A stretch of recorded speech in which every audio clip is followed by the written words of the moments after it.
आधी ठंडी आधी गर्मी वाला जादुई गांव। हे भगवान, बड़ी ठंड है। हाय, ये ठंडी ठंडी हवा सीधे जाकर हड्डियों में चुभ रही है। राम जी ही बचाएं ऐसी कड़ाके की ठंड से। पता नहीं ये कैसा जादुई गांव है, पूरे साल बर्फ गिरती रहती है। भला होता कि हमारे जादुई गांव में सर्दी नहीं बल्कि 6 महीने ठंड और 6 महीने गर्मी होती। जहाँ एक तरफ बूढ़ी जमुना अपने जादुई गांव में बर्फ गिरने से दुखी थी, तो वहीं दूसरी तरफ गर्म हिस्से में लू बह रही थी और लावे जितनी गर्मी थी। जुगनी पानी लेकर मीलों पैदल चलते हुए घर जा रही थी। हे भगवान, मैं तो पसीने से बिल्कुल नहा गई। आग लगे ऐसे गर्मी वाले जादुई गांव को। नदी तालाब सब सूखे पड़े हैं और कितने किलोमीटर दूर से चलकर पानी लाना पड़ता है। इससे लाख गुना अच्छा तो पहले का मौसम था। थोड़ी बहुत दिक्कत और परेशानी तो होती थी, लेकिन इस तरह ठंड देखने के लिए तरसना तो नहीं पड़ता था। खैर, बोया पेड़ बबूल का तो आम कहाँ से होगा। आखिर क्यों यह महिला ऐसी मिसाल दे रही है, और क्या है इस जादुई गांव का रहस्य जिसमें एक ही समय पर 2 अलग अलग मौसम मौजूद हैं? तो चलिए इसके पीछे की कहानी देखते हैं। दूर दराज बसा हुआ किशन नगर गांव आज भी बाकी गांवों से पिछड़ा हुआ है। वहाँ कमाने के ज्यादा जरिए उपलब्ध नहीं है। सभी लोगों के घर आज भी मिट्टी के हैं और कुछ लोग फूस की झोपड़ी डालकर रह रहे हैं। गांव में केवल रोजगार के 2 ही साधन मौजूद हैं, खेती बाड़ी और ईंट की भट्ठी। आधे लोग किसानी करते हैं और आधे ईंट की भट्ठी पर मजदूरी करते हैं।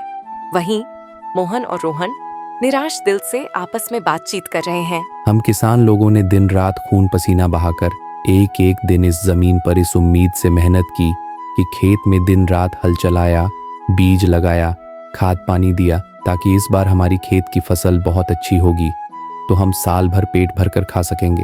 लेकिन इस बेतहाशा गर्मी के मौसम ने हमारी सारी उम्मीदों पर पानी फेर दिया। अरे, यह तो गर्मी के मौसम में हर साल ही होता है। हम जाने कहां से कर्ज उठाकर खेती बाड़ी करते हैं, लेकिन ये गर्मी का मौसम हमारी अच्छी खासी फसल को नुकसान पहुंचाता है। अरे, इससे तो अच्छा होता कि हमारे गांव में साल भर ठंड का मौसम बना रहता, तो हमारी फसल भी बर्बाद नहीं होती और मेहनत भी इस कदर जाया नहीं जाती। तुमने बिल्कुल ठीक कहा भाई। अरे, तुम किसान लोगों को तो केवल अपनी ही पड़ी है। अरे, हम मजदूरों के बारे में कौन सोचेगा। हमारी भट्टी तो गर्मी के मौसम में ही चलती है, सर्दियों में तो काम ही नहीं निकलता। ऐसे में हम अपने परिवार की रोटी पानी कैसे चलाएंगे, कभी सोचा है? अरे, तुम लोग भी हमारी तरह खेती कर लो, किसने मना किया है? ज्यादा लंबी लंबी बातें मत फेंको बरखुरदार। अरे, तुम लोगों की तरह हमारे पास खेती करने के लिए जमीन भी तो होनी चाहिए ना। इस तरह मौसम को लेकर लोगों के बीच में लड़ाइयां शुरू हो जाती हैं। तभी गांव की सबसे बूढ़ी महिला सीता काकी आकर दोनों का झगड़ा सुलझाती है। अरे, क्या हो गया है तुम दोनों को? इस तरह से लड़ाई क्यों कर रहे हो? एक ही गांव में रहकर इस तरह से एक दूसरे के खून के प्यासे बने हो। पहले ही हम लोग इतनी दुख तकलीफों में किसी तरह अपना पेट भर रहे हैं। भाई भाई की तरह रहो, भगवान से प्रार्थना करो, वह सबका बेड़ा पार लगाएंगे। अरे बस करो काकी, अगर सच में भगवान होते तो हमारे गांव की परिस्थितियां इतनी गरीब और दुखदाई थोड़ी ना होती। कैसी बातें करती हो। गांव के गरीबी भरे हालातों ने गांव के तमाम निवासियों को नास्तिक बना दिया था, इसलिए कोई ईश्वर में श्रद्धा विश्वास नहीं रखता था। जबकि सीता इकलौती ऐसी थी जो अपने दिन की शुरुआत भगवान का नाम लेकर करती थी, और जब कभी उसके दरवाजे पर कोई इंसान या जानवर आ जाता तो वह उन्हें भूखा नहीं भेजती थी। इतनी मेहनत मशक्कत के बाद भी सारे गांव वाले दुख भरी रोटी ही खाते थे। जहां दीना अपनी पत्नी कम्मो से बोलता है, अरे, थोड़े दिनों में ठंड का मौसम शुरू होने वाला है कम्मो, फिर ईंट भट्टी बंद रहेगी। समझ नहीं आ रहा है ये ठंड के 3-4 महीने कैसे कटेंगे। यही चिंता तो मुझको भी खाई जा रही है जी। हम तो गरीब आदमी हैं, डेली कमाने खाने वाले। राम जाने क्या होगा। जहां ठंड के मौसम के आने पर भट्टी पर काम करने वाले मजदूर लोग दुख और शोक मना रहे थे, तो वहीं किसान लोग बेहद खुश थे। जहां मोहन रोटी खाते हुए अपनी पत्नी सरला से बोलता है, अरे, किसी तरह से साल के 8 महीने जैसे तैसे गुजर गए। अब तुम देख सरला, इस बार मैं ठंड के मौसम में अपने खेत के आधे हिस्से में मकई और आधे हिस्से में सरसों उगाऊंगा। सर्दी के मौसम में हमारी फसल बिना किसी रुकावट के अच्छी होगी और साल भर खाने का जुगाड़ भी हो जाएगा। भगवान करे तुम्हारी सोच पूरी हो जाए जी। उधर सीता अपनी थाली में 2 रोटी बनाकर खाने चलती है। तभी एक कुत्ता कां काऊ करते हुए उसके दरवाजे पर आकर बैठ जाता है और पूंछ हिलाने लगता है। तुझको भूख लगी है, ये ले, इसमें से एक रोटी तू खा ले, मैं एक खाकर रह लूंगी। कुत्ता मुंह में रोटी दबाकर चला जाता है। तभी एक गाय भी आकर गुहार लगाने लगती है। लगता है आज ईश्वर ने मेरे नसीब की रोटी लिखी ही नहीं। लो गाँव माता, यह तुम खा लो। गाय रोटी खा लेती है। तभी वह गाय देवी पार्वती बन जाती है। सीता, मैं तुम्हारी मददगार भावना से खुश हुई, इसलिए इस प्रकृति की सृजनहार होते हुए मैं इस गांव के आधे भाग को ठंडे गांव और आधे भाग को गर्मी वाले गांव में बदलने का वरदान देती हूँ, ताकि सबकी अड़चन दूर हो जाए। किंतु याद रखना, इस गांव में अब इन 2 मौसमों के अलावा कोई तीसरा मौसम नहीं आएगा।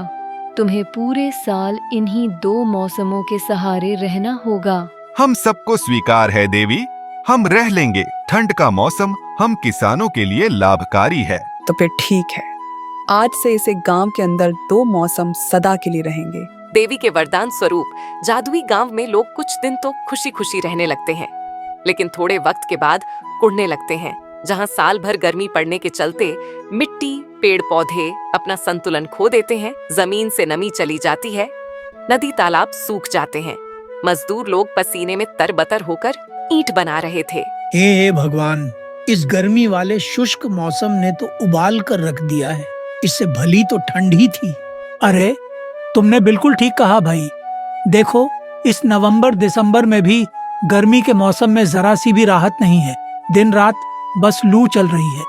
ऐसा लग रहा है जैसे हम किसी रेगिस्तान में रह रहे हैं। जहां एक तरफ गर्मी वाले गांव के वासी दुखी थे, वहीं ठंड वाले गांव का भी कुछ ऐसा ही हाल था। कहानी के अंत में क्या हुआ, चलिए देखते हैं। जहां सरला और शीला दिन रात की बर्फबारी और कड़ाके की ठंड से बिल्कुल ऊब चुकी थीं। इस ठंड ने बड़ा उबा दिया है बहन। जहाँ देखो बर्फ ही बर्फ है। इतने दिन से सूरज का मुंह भी नहीं देखा है। सही बोल रही हो बहन, ये जादुई ठंडा गांव तो श्राप के जैसा लग रहा है। इससे अच्छा तो पहले वाला मौसम था ना, लकड़ी भी मिल रही थी। यहाँ तो जहाँ देखो दिन भर कोहरा ही कोहरा छाया रहता है। खिल्ली धूप देखने की इच्छा हो रही है मेरे दिल में। तभी ठंड में ठिठुरते बूढ़े रामू काका बोलते हैं, अरे, तुम सब लोगों ने ही तो यह वरदान मांगा था। अब जियो ऐसे दोहरे मौसम में। अरे, मौसम का संतुलन जरूरी होता है। ईश्वर ने जो बनाया था अच्छा बनाया था, लेकिन हम लोगों ने ही प्रकृति के साथ छेड़छाड़ की है। हमें अपनी गलती के लिए पश्चाताप करना होगा। सब गांव वाले मिलकर प्रकृति के संतुलन के लिए गुहार लगाते हैं। तभी पार्वती माँ प्रकट होती है। क्या हुआ? तुम गांव वालों ने मुझे फिर से स्मरण किया? अब तो मैंने तुम्हारी इच्छा पूरी कर दी है। किसानों को ठंडा गांव चाहिए था, उनके पास ठंडा गांव है। मजदूरों को गर्म गांव चाहिए था, तुम्हारे पास भी गर्म गांव है। अब क्या बाधा है? सभी अपनी भूल को मान लेते हैं और सीता बोलती है, हे माँ, हमें अपनी भूल का एहसास हो गया है कि मौसम का संतुलन कितना जरूरी है। आपने हमारे इस गांव को आधे आधे मौसम में अलग अलग बांटा है, लेकिन हम आपसे विनती करते हैं कि इसे फिर से एक गांव बना दीजिए। अलग अलग ठंड और गर्मी वाला गांव हमें नहीं चाहिए। आखिरकार तुम्हें इस बात का एहसास हो गया कि मौसम का संतुलन कितना जरूरी है। पतझड़, ठंड, गर्मी, बारिश, सारे मौसम जरूरी हैं।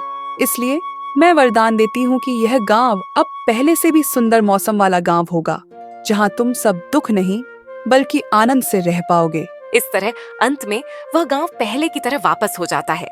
सब लोग अब बिना दोष लगाए खुशी खुशी मिलजुल कर रहने लगते हैं।